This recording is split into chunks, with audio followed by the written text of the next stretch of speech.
Good day, everyone. Today, I will be discussing Business Process Mapping and Notation, or commonly known as BPMN. Under our course Fundamentals of Business Process Outsourcing, this topic is very important in BPO because outsourcing companies handle different processes for clients. In order to manage those processes effectively, we need a standard way to visualize and understand how work flows from start to finish. BPMN helps us clearly present processes in a structured and professional way that can be understood by managers, employees, and technical teams. This slide shows the life cycle of outsourced operations. There are three main stages. First is transition. This is the stage when the process is being transferred from the client to the outsourcing company. It includes documentation, knowledge transfer, work shadowing, and understanding internal and regulatory requirements. This stage is very critical because mistakes here can affect the entire operation. Second is production. This is the actual execution stage. The team now performs the process based on the contract.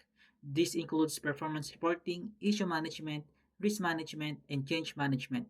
This is where the service is delivered daily. Third is continuous improvement. Even if the process is already running, improvement never stops. The team analyzes performance, identifies root cause of problems, and improves efficiency. This ensures long-term success and customer satisfaction. So overall, outsourced operations follow a continuous cycle, not just a one-time setup. At the end of this session, students should be able to first describe the key elements of BPMN. Second, create process maps for selected processes. This means that today is not just about theory. We are expected to understand the symbols and actually apply them by creating our own process maps. By the end of this session, we should be able to visually represent and reasonably complex business process using BPMN. What is BPMN? BPMN stands for Business Process Mapping and Notation. It is described as standard notation that is easily understandable by all business stakeholders. This is very important. In business, different people are involved: analysts, managers, employees, and developers. If everyone uses different formats to describe processes, confusion happens. BPMN helps solve this problem by providing a standard visual language. It is crafted by analysis, reviewed by managers and performers, and implemented by technical developers. So BPMN acts as bridge between business people and IT professionals. Basic shapes. Now let's discuss the basic shapes in BPMN. First is event, something that happens. Second is gateway, used for decision making or splitting paths. We have third is flow, shows the directions of the process. Fourth is activity, represents tasks or work being done. In this course, our submissions will only use the basic shapes shown in these pages. That means we are focusing on foundational BPMN symbols only. Understanding these shapes is important because they are the building blocks of any process map. The second group of shapes includes data, represents input or output informations. We have group of tasks, visually group related activities, and we have annotation, provides comment or explanations. We have pool or lane, represents roles or performers in the process. These shapes help organize the process clearly and make responsibilities visible. Without swim lanes, for example, we would not know who is responsible for each task. An event is defined as something that happens. There are three types. We have a start event, begins the process. And we have the intermediate event, that happens during the process. And we have the end event, finishes the process. For example, month and date can start a reporting process. Receiving an email with an invoice can start the accounts payable process. And we have receiving final student grades can mark the end of a teaching process. Events are more important because they define when the process starts and when it stops. Activity. An activity is something that is done. It always leads with an action verb because it describes work being performed. Examples include extract accounts balances, check duplicate invoice, and the explained syllabus. Activities can be simple tasks or more complex sub-processes.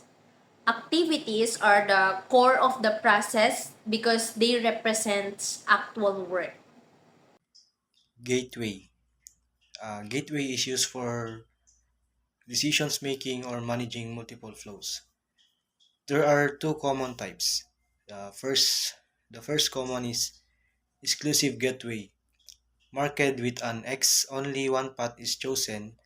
Example: is the invoice a duplicate? If yes, reject it.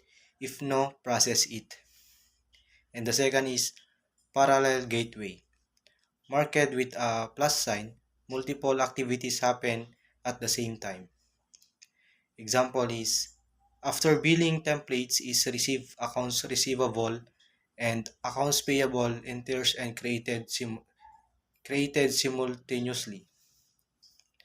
Gateway control the direction and logic of the process. Flow.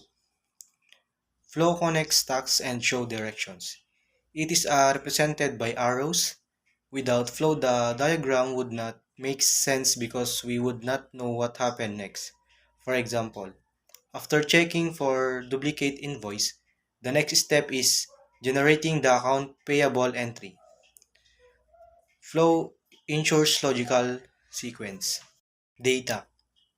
Data represents input or output in a process. It may be a financial report, an email notice, a physical invoice, and a template. Data objects show what information is being used or produced.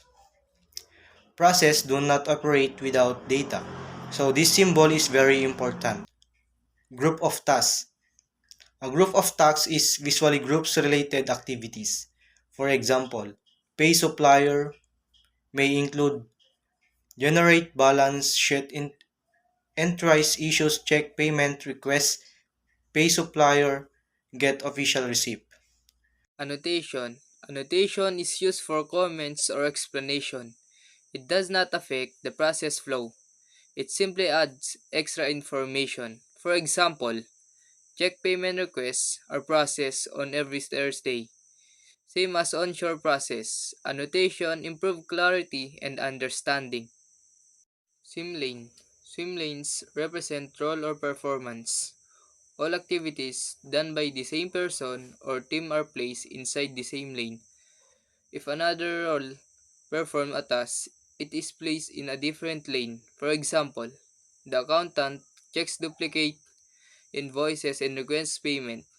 Both tasks are in the accountant's lane.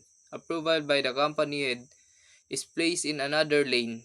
Swim lanes clearly show responsibility hands off.